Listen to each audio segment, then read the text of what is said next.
you lost a feed, there's a new feed to start out here. That was based on Don Stevens' advice. So he might have been wrong about that. And I might have just panicked because I couldn't find the audio problem. But then again, we do have electrical storms going on out there. So again, I started out the show to talk about, is the war on cigarettes, is this new, right? Is the war on cigarettes new? I don't know. I don't know. What I do know is it was started by Dr. Gottlieb under Trump. It goes all the way back to the giant tobacco settlements. And we started out talking a little bit about baby formula at the beginning. If you believe in personal freedom, you cannot say that the war on cigarettes is different than the war on drugs. If you believe in personal freedom, I should be allowed to ingest tobacco just as I should be allowed to ingest cocaine or heroin or whatever I want. Once you decide that one class of drug is wrong, you're impeding on people's personal freedoms. Most interestingly, and I'll show it again, substance abuse, and you'll see here illegal drugs are worse than prescription opioids, but even when you combine the two, tobacco dwarfs them both, or is a little bit more than both combined in both direct and indirect costs. And so why am I raising this? I'm raising it because if you're rational, we should ban tobacco well before we ban cocaine or other illegal drugs, because the medical costs and the lost productivity costs from tobacco are great. So it's the graphic killed the audio. Is that what you're saying? Did it come back on, Don? Did that bring this audio back up? How about now? You got audio now? Let me know. So they may have a flaw in our system here. Okay, we're back. So the graphic somehow is killing the audio. Okay, well that's not supposed to happen, Don, because this is a highly tuned restream system that I pay a solid $20 a month for. So I don't understand. So where I'm going with all this, what am I trying to say? I'm trying to say that if you believe in personal freedom, if you believe that person's right to choose to smoke tobacco is their God-given right, well, then you have to believe that cocaine is their God-given right too, because cocaine causes a lot less damage than tobacco. And some of you will say, oh no, because there's all these shootings that go on with cocaine, and there's all this clandestine drug dealing and these giant cartels, which are only created by the fact that cocaine's illegal. Economists have suggested that legalizing drugs would dry up the supply and end the crime. There'd be no crisis, right? I don't necessarily think that's 100% true. There'd still be demand, and we'd still need to work on cessation. But I do believe that most of the violence is because it's an illegal activity. If you make an activity legal, regulate it, it removes the violence and puts it back in the courts and the ability to contract to enforce things. And earlier I was talking about baby formula, and I was saying, maybe speciously or not speciously, that baby formula should require a prescription. And why would I say should it require a prescription? Because there's no need for it, right? Why should people be allowed to choose whether to breastfeed or not breastfeed? A woman doesn't have a right to choose whether to carry a baby to term or not in some states soon, when the Supreme Court hands down this decision overturning Roe v. Wade. So why should a woman then be allowed to choose how to feed the baby or what level of care the baby needs if, in fact, breast milk is safer for the baby? If the health and the welfare of the baby is paramount, we should mandate breastfeeding. And again, if you guys want to call in, it's 717-906-5319, 717-906-5319. We'll get you on the air. And of course, we also rebroadcast this on Spotify and Anchor and Apple. And I know we actually have some listeners. Obviously, you can't call in live, but every Sunday and every Wednesday at 8 p.m., you can call that number, 717-906-5319. You also have the ability to leave a voicemail. So if you want to leave a voicemail on it during the week or during an off time, I will get them and I can play them on the air. So that is a possibility as well. So if you just want to leave a shout out or a message, we can do that as well. So what I want you guys to think about is, what does personal freedom mean in this context? What does personal freedom mean to me? What does personal freedom mean to you? should people be allowed to choose to ingest tobacco, cocaine, or breastfeed? Well, they're all tied together in a libertarian versus non-libertarian value, how much control the state should have. So I'm always amazed that people who claim to be very law and order get upset when the government infringes on something that they believe to be their right. So for instance, people will often tell me that I have a Second Amendment right to own guns and that shall not be infringed. If that's the case, and we're going to agree on that, there aren't many other things that are in the Constitution that can't be infringed if that's the barrier to infringement. If a negative prescription in the Constitution, for instance, the First Amendment is in there. So we just saw in France today or in the last couple of days, courts have said that women can be forced to take off clothing at the beach. They don't want women wearing so much clothing at the beach because apparently if you wear too much clothing at the beach, these burqa bikinis or something, it shows your religiousness, and they don't want people showing their religious stripes in public. So when women wear these burkinis or burqa bikinis, they have to take them off or leave the beach, and that's been upheld as lawful. They also can't ban women from going topless at the beach, apparently, in France. In the United States, under the First Amendment and your freedom of religion, that could never happen. If you want to wear a colander on your head and claim to be a Pastafarian, you may do so. If you want to wear a burqa and claim to be a devout Muslim, you may do so. And we don't infringe that. Now we're struggling. For instance, Maine, the Supreme Court just told the state of Maine, they can't not give money to a school because it's a religious school. In other words, if you're giving out money for people to use as vouchers for secular schools, you can't take religious schools out of the mix. And some people are saying, well, you're forcing a state to pay for a religion, right? But this depends which way you look at the question. Are you forcing the state to pay for somebody's religion because the religious schools can collect? Or are you simply saying the state can't discriminate where that money goes? It might almost be better in one sense if the state just gave the money to the parents and said, you can use this for anything school related, and then the person could choose what to use it for as opposed to directly funding the school. Or just give the money to the parents and tell them they can use it as they choose. And if they don't want to send their kids to school with it, they can put it towards whatever they want, like a Nintendo, I'm aging myself, right? An Xbox, wait, I'm aging myself, an online streaming service to entertain the kids and the hardware to play it on, including the 80-inch television, which wouldn't be the highest and best use of the money. And maybe that's why there's some strings attached. And once you attach strings, can the strings have a net religious effect? The problem we're going to run into as we say that freedom of religion goes to a higher and higher level, what if I'm a member of a church that believes in racial profiling of some sort?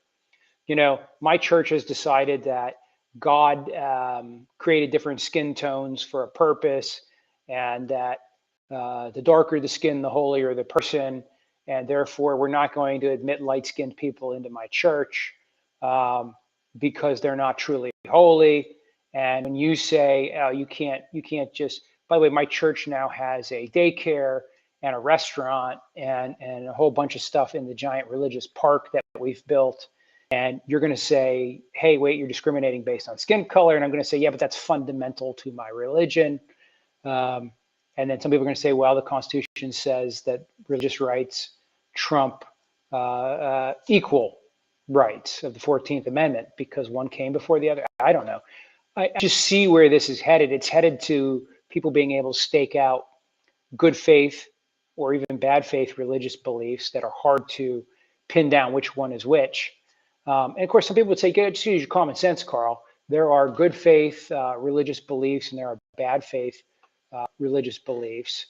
And I'm not sure that I agree that there are good faith and bad faith religious beliefs. I think they're just religious beliefs.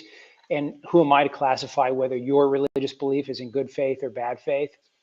But you have to decide where we're going to draw this line, or we as a society have to decide where we're going to draw this line.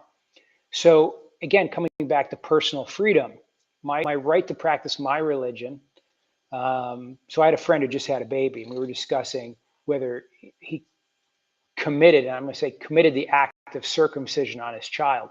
Because he was saying to me, imagine these parents Imagine these parents who take a kid who's a little kid and they make a gender assignment for them, and they start transitioning their child in some kind of gender path. And basically he was like, how dare they? To which I said, just me being me, well, did you circumcise your child? And he's like, yes. And I'm like, okay, well, how dare you? How dare you commit genital mutilation and forever change that child's look on life, or that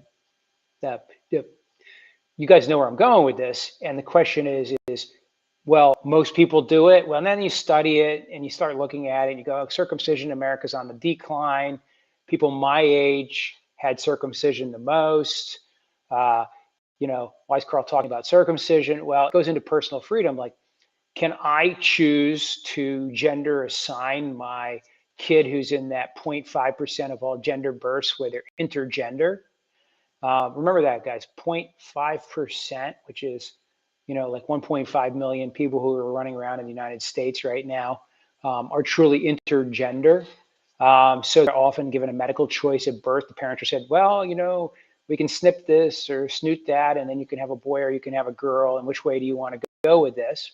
Maybe that's one question versus a parent who simply says, I want to change my boy into a girl or my girl into a boy because they're 8 and I think that's what they want to do. But is that really different than a parent who says, I want to lop the foreskin off my newborn?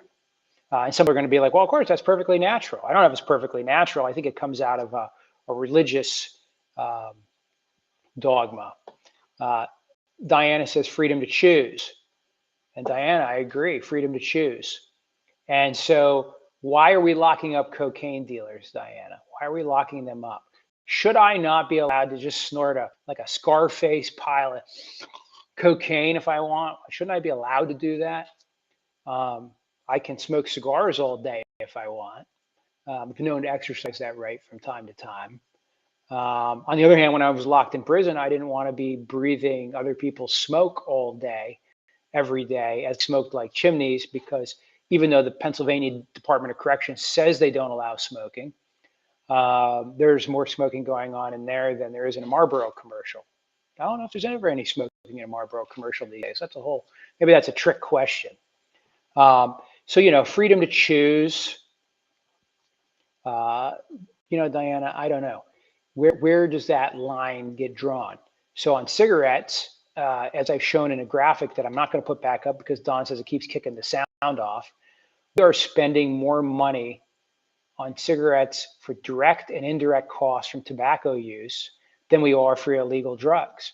So in a rational society, if we were going to eliminate harms in order of cost, we would start by getting rid of tobacco before we went after cocaine and heroin and opiates, and prescription opiates are included in those numbers as well. So they give two numbers combined: prescription opiates and illegal drugs combined are less than tobacco. Now, I'm not saying that the war on tobacco is a good or a bad thing. I have mixed emotions about it, right? They're going to have to pry my cigar from my cold, dead hand, to quote somebody. Which, by the way, I did get from the NRA today. Let me see if I can pull this up for you guys. The NRA sent me a message today, and I think I can do this. Yeah.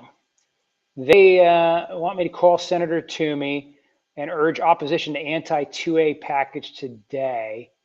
And they got this cool picture on here. Urgent, U.S. Senate. They want me to oppose what's going on. We can talk about that. There's a deal in the Senate put together right now. It's talking about personal freedoms again, which may restrict people's ability to own guns and change the way the laws are applied to us.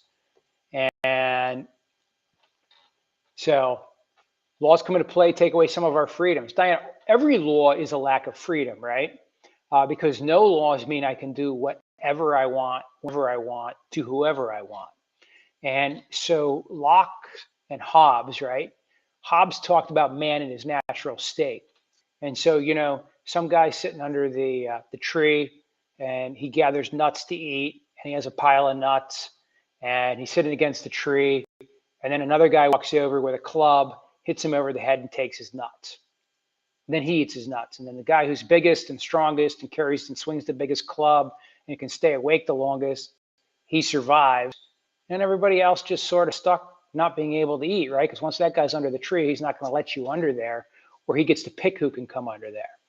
So Locke and Hobbes talked about, one and then the other, the idea of setting up a government and getting out of the natural state where there has to be some rules to regulate who gets the nuts, So what society is, it's an understanding on how to distribute the nuts, who's going to eat, who's going to starve. Well, once we agree to this social contract, right? And I think that's where, was it Hobbes who talked about the Leviathan, which is the idea of submitting to the government, and then Locke said, no, you're not forever stuck with the Leviathan. You can revolt against it at a certain point. And of course, that bled into our founding fathers. I could be butchering my philosophy right now. It's been a while. Boy, I have to do a little reading on that. But the idea of no laws is no society, no iPhones, right? Because how do things get built and how does business get done? It gets done because I know that when I open up the store in the morning, pull up the gate, let people into my giant food store, that they're all going to leave in an orderly fashion and pay for what they're taking, right? And the few that don't pay for what they're taking, if I catch them and call the popo is going to come and arrest them. They're going to get in trouble. They're not going to want to steal. They're going to have an escalating series of punishments. And so, of course, this is interesting when in other parts of the country where they're saying, well, we can't arrest people just for shoplifting. Well, the problem is as you remove the freedom of contract, I can't put my shop in a section of town where people are going to shoplift. And I can't leave a shop and run it profitably anywhere where people are going to shoplift. So if you have a city or a suburb or an area that decides that there will not be any penalty for stealing or shoplifting, then we get back to the nuts under a tree with the guy with the biggest club who comes in and takes what he wants. And notice I say he. Somebody's going to be like, well, Karl, women could participate in this too. I don't know if anybody's noticed, but generally speaking, except for these intersex people we were talking about before, men are generally bigger on average and stronger on average due to the biology. So I suspect it would be a man swinging the club who would end up with all the nuts. Now, that doesn't mean he's not going to invite some females under the tree, right? So where I'm going with this is, and when we talk about personal freedoms, okay, who have we got here? Let's say seatbelts, right? If what you do only affects you, then who cares? It's what you do that affects others that regulation is necessary. Yeah, that's true, Dawn, and I like that, right? And then Diana, your kind of related question. We do need laws, but where do we stop? So Dawn is suggesting, Diana, that laws start or stop at the point where it only affects me. So let me give you an example. People will say, here in Pennsylvania, there was a big, let's repeal the seatbelt law, right? Let's repeal the motorcycle helmet law. So there was an debate organization, they won, Tom Ridge signed something. You no longer have to wear a motorcycle helmet, right? Because it only affects me. Well, we can stay out of the debate whether helmets help or hurt. There's an argument that helmets don't actually help. There's an argument that helmets cause people to go faster, and so there's no net effect. But let's just assume for a minute that wearing a helmet is slightly safer than not wearing a helmet, and that every year in Pennsylvania there's a few people who are injured because they didn't wear a helmet. Then there wouldn't have been. We lose their productivity, which means we lose their taxes, right? We lose their ability to care for their children, their spouses, etc. So we lose that productivity. There's a cost to society for every self-sustained injury. So when I go in my car and drive to the ski mountain, strap pieces of wood to my feet, or composite material as they are today, and zoom down the mountain at 35 miles an hour, I'm risking not just what happens to me, but what happens to society. We make these choices. So we've decided that it's okay to ride a motorcycle without a helmet, but not a car without a seatbelt. You must wear a seatbelt in your car on your way to the ski mountain, but there is no requirement that you have any particular training or acumen before you start flying down the mountain as fast as you want in whatever conditions they'll let you up there on, which is regulated by a private entity. And if you end up in a coma and your medical insurance turns out to be non-existent and the hospital has $1 million bill to write off, that goes right back to society. So Don, my challenge to you, my challenge to you would be, where do you draw that line? Just like Diana says, where do we start, stop? So if we go based on effects on individuals or any one person, there's always the argument, right, that that could in fact be based on what the true cost to society is. So coming back to Karl says we should be allowed to do cocaine if we're allowed to do tobacco. Okay, we'll open it up wide and we'll just hope all the costs even out. But that comes right back to fuel, for instance, right? We're paying a lot for gasoline right now. And there's not an adequate supply. Everybody says, well, I'm an American.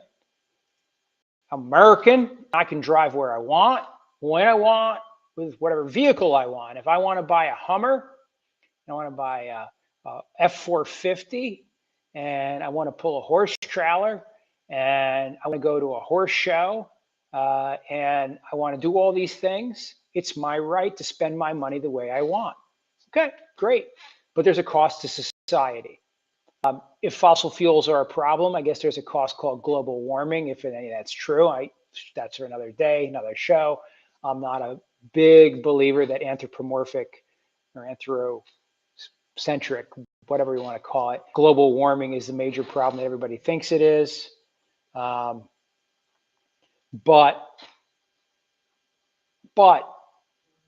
if it isn't, there are other costs to fuel, right? We're driving up everybody else's costs when we do something leisurely. So if you drive to the Mechanicsburg Walmart from Carlisle instead of the Carlisle Walmart, just because you thought you might stop at the Sam's Club but don't, you just burn 16 miles worth of gas that you wouldn't have burned otherwise. That has a cost to society. So all of our incremental choices have an aggregate cost. So this is not new. There's something called the tragedy of the commons, and that's the idea that, if I have a cow or a sheep and I send my sheep out onto the commons to feed or graze, and the commons belong to everybody, and every farmer can support one sheep on the commons, and I get 2 sheep and I get a little ahead, as more farmers get 2 sheep, the commons gets overgrazed, and pretty soon there's not enough grass left for everybody's sheep. And so as each person tries to get ahead and there's only so much resource to get around, other people get hurt by that. That's called the tragedy of the commons. The only solution to the tragedy of the commons is to find a different way to utilize the commons that's more effective. Find a sheep breed that eats a little less but still makes as much wool or meat.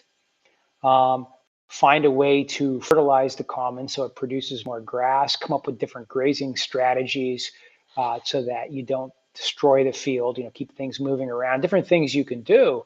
But at the end of the day, there's still a finite resource there. So, we've grown the commons in some respects in the modern world with our technologies, but that tragedy of the commons is still there. So right now, if everybody in America just drove 100 miles less a week, right? Okay, if you have 100 million drivers 100 miles less a week, imagine how much fuel would not get consumed, and the price of gas and diesel would have to fall because consumption would fall below production levels and it would start to build up, and storage is expensive, and the stuff dissipates over time. So we have those questions perpetually swirling around us. Go America. You like that? I gave the America cry and Josh came in. What's William got to say? It's not about environment, it's about control. Well, yeah, that's what, who am I thinking of? Michael Crichton, who passed away, who wrote a lot of good science fiction books. He wrote a book called State of Fear. And he says in that book, and if you haven't read that book, I strongly suggest you read it. It's an anti-global warming book because he came to the conclusion that global warming really isn't an issue so much as it's a way to keep people in fear. That without a Cold War and without a major, a boogeyman to scare people with and to direct their energies, we needed a state of fear to be found. We need a state of fear created around this esoteric global warming problem that's too hard to grasp. But you just need to change a lot of stuff, and then it will solve the problems. And he says he did a lot of research, and what he figured out is that there really isn't any evidence that man's changing the climate in a meaningful way. Um, in fact, I'll use this as an opportunity, William, to say something that I've wanted to say for a while. Um, and I've said it before, but I don't know if I've talked about it on here, and I think I should probably do a whole show on this. When you get into the climate report from the UN, they use a term, I think it's dominant cause or dominant, I believe it's dominant cause. It's a legal term. It's used in the insurance industry mainly. And what it really talks about, it really means, is the primary cause amongst many. But the fruit roll-up example is my favorite. You ask a person, what's the first ingredient in a fruit roll-up? And the right answer would be sugar. But if you look at the back of the box, the first primary ingredient in a fruit roll-up is actually fruit. Maybe not the fruit that it claims to be, because a lot of times it's apple or whatever. And then they add, some cherry to the apple, give it the flavor. But that's the first ingredient. Then the next ingredient is sugar, then corn syrup, then high fructose corn syrup, and then fractionalized sucrose or something, like 4 or 5 different kinds of sugar. That allows them to sell them to a mother and say, Mama, you are giving your kid fruit. Look, fruit is the first ingredient in this thing. But fruit may only be 10% of the fruit roll-up as long as each other ingredient is less than the same amount, right? So let's just do the math on that. If a fruit roll-up is 20% fruit and then 19% sucrose, right? And 18% high fructose corn syrup and 17%, pretty soon you're at almost 80% sugar, 20% fruit, but they're different kinds of sugar, so they don't count. So when the UN says, "Oh, man is the dominant cause," or the dominant factor in this whole equation, that's interesting, right? Until you find out the climate's controlled by 100 different factors. So man might only be 3% of the driver, and the other 97%, as long as none of those one factors are attributable to 3%. So that would mean that if man got completely uninvolved, 97% of what's happening would already be out there. I think that's an important point to put in the back of your head. And the fact that they use that legal term in there tells me the answer, right? If they said man was the cause in fact of global warming, that would be one legal argument. But when they use weaselly insurance terms that allow for that fruit roll-up theory of fruit being the first ingredient, but it's really not a big ingredient in the item. It's not even a majority of the item. It's just the first ingredient. So, the primary ingredient in a fruit roll-up is fruit, but is it really fruit? Is it even 50% fruit? It could be as low as 10% fruit if you have enough different kinds of sugars in it. And the fact that they use that same fruit roll-up combination term to describe global warming, it kind of tells me the answer. Why would you use it unless you had to say that we're not sure how much effect man has, but we know it's not gigundous, or else we would just come out and say it. So when it comes to freedoms, yeah, I think that's a major issue. Let's see. If CO2 is harmful, I suggest you stop breathing. Well, the other interesting thing about CO2 is, and what we know is, remember, oxygen is measured in like a percentage of the atmosphere. CO2 is in parts per million. And the reason is because it's such a small amount of the atmosphere. But it turns out that the CO2 levels in the world have been much higher in the past than they are today. And it appears that plants are actually optimized to live in a higher CO2 environment. There's nothing to suggest that a higher CO2 environment is detrimental to man in any way, shape, form. Could it cause a little global warming and maybe open up some farmland in one spot and close off some farmland in another? Sure. According to the estimates I've read, we could currently support 10 billion people with modern farming in the world without really having a problem. Our biggest problem with food is not food itself, it's distribution and it's how it gets around. Again, the topic for another day. But I want to leave you guys just with a thought here. If we're serious about our beliefs, if we think we know what we believe and we believe something, we need to try to be consistent and study it. And I really do get angry when people tell me, there's a war on cigarettes and they're stealing our liberties. Okay, then why are you okay with the war on drugs? What's the difference? If you're a libertarian, be a libertarian. Okay, it's okay to have yield signs. You don't have to have stop signs. You can have traffic circles and yields and all kinds of things. The world's complex, but if you have a belief structure, or be prepared to explain, well, Karl, cocaine costs more lives than tobacco does, so that's why cocaine should be illegal and tobacco isn't, because I'm drawing the line there. Now, that might not turn out to be rational, because as I've demonstrated earlier, you lose more economics, money, direct and indirect, in tobacco. It just doesn't happen as dramatic a fashion as a shooting in a corner somewhere over a drug deal gone bad, right? But even the people who get shot in drug deals are usually the drug dealers shooting each other over turf. Maybe that ends if drugs aren't so lucrative and we're not fighting over turf anymore. We're just fighting over marketing like businesses do. And I'm not here to say legalize drugs, but what I'm here to say is, if you think that the war on drugs and locking up people with mandatory terms for selling cocaine is a good thing, then you should be all about locking up the guys who make tobacco and alcohol or any other thing that has a detrimental effect on society. Interestingly, though, as a group, we often, if I drink alcohol, then maybe that's the one thing we should allow. If I'm a 420 guy, I like to puff on the little wacky weed, maybe that's the one thing that should be allowed. If I'm a tobacco guy, maybe that's the one thing that should be allowed. Right? So when enough people want to speed, then everybody's going to speed because the police just can't stop it. So sometimes societies make choices and prioritize certain things because a majority of the members or a vocal minority of the members want to do it a certain way, or want to have access to a certain thing, or the politics, there's no benefit. So there's an argument that the carceral state, the incarceration of individuals, is its own money-making scheme and its own government self-propagating creature. And therefore, if we don't have these large drug mandatories, we won't have people to lock up. And so maybe drug regulation isn't about protecting people from drugs. It's argued about creating prisons. I don't 100% buy into that argument. But I do find it to be fascinating that Fox News, who would gladly bring on guests all day long to talk about crime, evils of crime, Joe Biden is allowing crime, and crime is rampant, and we need to do something about this and that, is like, oh yeah, but tobacco, that's a bridge too far. How dare Joe Biden come after our menthol cigarettes? How dare he take the nicotine? He's not taking it, by the way.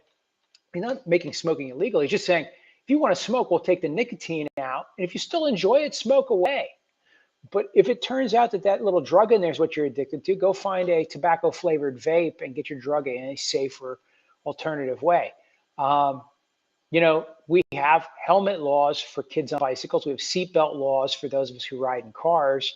Maybe a law that regulates nicotine in tobacco is a violation of personal freedom, but it's one that has a net benefit to society with a minimal effect. What's Don got to say here? Also, gang-related crime around black market alcohol also dropped off when prohibition was repealed. Absolutely. Absolutely. Prohibition was exactly what, I think it was Milton Friedman who wrote the letter to Bill Bennett back under Reagan, when Reagan came out and Bill Bennett came out with the war on drugs. And he said, you guys have it wrong by making it illegal and putting a war on it. All you'll do is increase demand and price and reinforce the supply structure. And I think he's been proven right. In fact, we can prove that. That happens all the time when things are banned and it increases their price. It becomes very difficult to control the supply because the risk benefit changes. And maybe not the rational risk benefit, but the apparent risk benefit.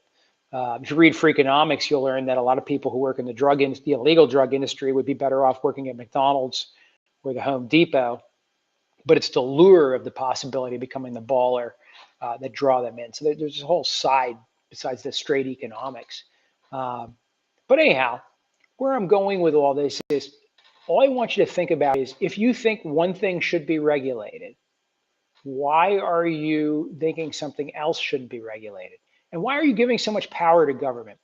My favorite thing about my conservative friends is they all claim to love small government. They don't want a military policing the world, right? But for some reason, they want the local prosecutor and their local cops crawling up everybody's butt but theirs, of course. And nothing was funnier to me than when I was a lawyer, when people would come in and be like, I can't believe the police arrested my kid. They don't understand. And all he was doing was setting off fireworks on the 4th of July. And I know it's illegal, but how dare they and why? But the same guy would pick up the newspaper and read about somebody doing something and laugh and say, I hope they fry that guy. He's guilty. How do you know he's guilty? Well, I read an article in the newspaper. And I used to say to guys who would come into the office and they'd say, well, you know, and I'm being unfairly accused, or my son's being unfairly accused. I'd be like, you used to read the newspaper? You ever read the newspaper and just look at the article and say, oh man, that guy's guilty. I hope he fried. And they'd be like, yeah. I'm like, well, somebody's doing that to you right now, and you're innocent. So next time when this is all over and you read the newspaper, remember this. That's why really good prosecutors tend to drop cases if you push them to jury trial where they're going to be crappy for the government, because they don't want the 12 jurors to see the BS that they hoist upon people sometimes. And what happens is 12 people leave the courtroom with an education now that maybe people accused of a crime really aren't guilty of anything. You know, we should remember that. Donald Trump might be innocent. So he might, you know, I mean, I know the hearings, by the way, people are saying, oh, there's no evidence. It's just all opinion. Evidence is testimony. If your mom says that bad man over there attacked her in the alley, right? It's her word against that bad man. So evidence is just testimony, okay? So when someone went in front of the January 6th committee recently and said, Donald Trump told me, or I heard Rudy Giuliani say, that's what evidence is in court. Now, emails and video and things are certainly powerful evidence. And people used to tell me like, well, nobody should be allowed to be convicted without a video. And I'm like, well, you have to remember our legal system was developed over the last 1,000+ years. And there's only been video for about the last 100 of it, and widespread use of video and availability of video for only like the last 20 or 30, right? And really granular cell phone and police video and things like that for the last 10, maybe 20 at the most.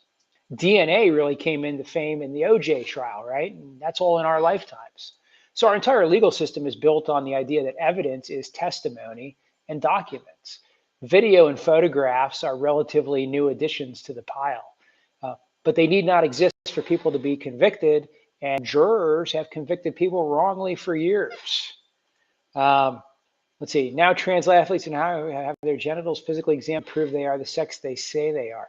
Yeah, this is gonna get really complicated because Hitler ran into this problem. He decided, you know, they were gonna try to figure out what the different races were and who was a member of what race. And it turns out to be completely impossible to classify people. And I'm not going to get graphic here, but Don, there are people with physicalities. And Diana says, what about hearsay? Well, hearsay is a out-of-state court statement offered for the truth of the matter asserted, but it's a repeated statement. So Diana, if I go into court and I say that I saw Rudy Giuliani stuffing the ballot, the fake electors into somebody's hand, that's direct testimony of something I saw, so that's not hearsay.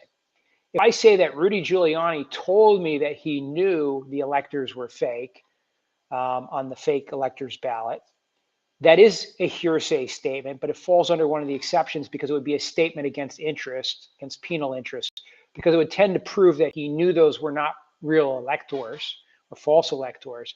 We would say that people don't lie in a way that puts themselves in jeopardy, so the statement is reliable. So the statement itself is reliable. Now the only question is the person repeating it reliable? And the jury's told, assume that the statement itself is admissible, but do you believe the person who says they heard it? If you believe that they did in fact hear it, you may consider it. If you don't think they actually heard Rudy say that, you may not consider it. So any time you testify to what somebody said out of court, right? The police come in and testify to hearsay all the time. Karl came in and he confessed to stealing the money. He sat down with the detective. He told him what he did. So if I had taken a trial, the detective would have come in and he would have testified to what I told him. And that would have been enough evidence to convict me. Because it's hearsay from a defendant admitting to a crime, which clearly goes against your penal interest. So a confession is always admissible. Now we have other rules like the res geste rule, which by the way, we're doing this show on current legal topics, right? We're going to come back, our current topics, I should say, we're going to come back and do a legal show at some point here. So I'm kicking around the idea of reinvigorating weekend appointment where we can talk about people's legal situations, not in the context of an attorney advising you, but in the context of just kicking around ideas. And so that may be in the works. If we do that, that's going to be done a little bit differently. And there may be some accoutrements coming with that. So I'm just going to give you guys a little sneak peek on that. But anyhow, I don't want to belabor everybody. I don't want to keep beating the dead horse here. But remember that freedom is not free. Okay? Freedom's not free. Freedom is a series of choices. And there's a tension between a free society and totalitarian society because you can't have no laws, right? We kind of, and you can't have too many laws or there's no personal freedom. Where you draw that line, right? If there's no power to tax, then the government can't build anything. So you can't have government. So I'll give you just a quick example. Schools. If a school were a business and it wasn't doing well, it would simply go bankrupt. And then at some point, a new business would move in to serve the market, right? But could you imagine that you had a 7-year-old son and you lived in rural Newville, Pennsylvania, and the Big Spring School District went bankrupt because it wasn't doing a good job and it wasn't collecting enough vouchers from people who wanted to support the school. So the school goes under. So now you have to bus your kid or drive your kid, to another town to go to school, but maybe there's no space in that school. So at some point, somebody's like, well, you're just gonna have to figure it out. Well, we don't do it that way with schooling because it's a governmental function. It's assumed that it will be provided. That comes with its own set of problems. But schools can't go bankrupt and get renewed because we can't leave people without schooling, right? But if Netflix went bankrupt, a whole bunch of shows would be left on the shelf and somebody would have to buy them up and eventually someone would end up back on the air and some wouldn't. And the assets would be sold and repurposed. And some people would get what they wanted out of it and some people wouldn't. Schooling is something that we don't leave to the markets exactly, precisely because markets are imperfect and markets do leave people devoid of coverage, okay? So all this argument that everything in government should be run like a business is an interesting argument, and it's 80% true, but there's a 20% chance that anything that's run like a business ends up hurting people when it's a governmental service that needs to be in constant flow. Now, there's ways of public-private partnerships and backups and things like that, but capacity and cost are always issues, okay? So anyhow, Sunday, why not have Rudy testify?